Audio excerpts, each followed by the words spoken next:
شروع کرتا ہوں اللہ تعالیٰ کے نام سے جو بڑا مہربان نہایت رحم والا ہے۔ حضرت ابو ذر رضی اللہ تعالیٰ عنہ بیان کرتے ہیں رسول اللہ صلی اللہ علیہ وسلم نے فرمایا اگر کوئی شخص کسی شخص کو فاسق یا کافر کہہ کر پکارتا ہے اور اگر وہ شخص جسے پکارا جا رہا ہے ایسے نہ ہو تو پھر وہ بات اس کہنے والے پر لوٹ آتی ہے۔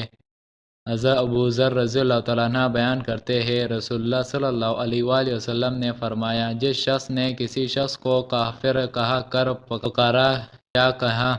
اللہ کے دشمن جبکہ وہ ایسے نہ ہو تو وہ بات اس کہنے والے پر لوٹ آتی ہے۔ حضرت انس اور ابو ہریرہ رضی اللہ تعالیٰ عنہ سے روایت ہے کہ رسول اللہ صلی اللہ علیہ وآلہ وسلم نے فرمایا باہم گالی گلوچ کرنے والے دو افراد میں سے اس وقت تک گناہگار وہ ہے جو پہلے گالی دیتا ہے جب تک مظلوم ایک کے بدلے میں دو گالی نہ دے دے۔ اللہ تعالیٰ ان احادیثوں پر ہمیں عمل کرنے کی توفیق عطا فرمائے، آمین۔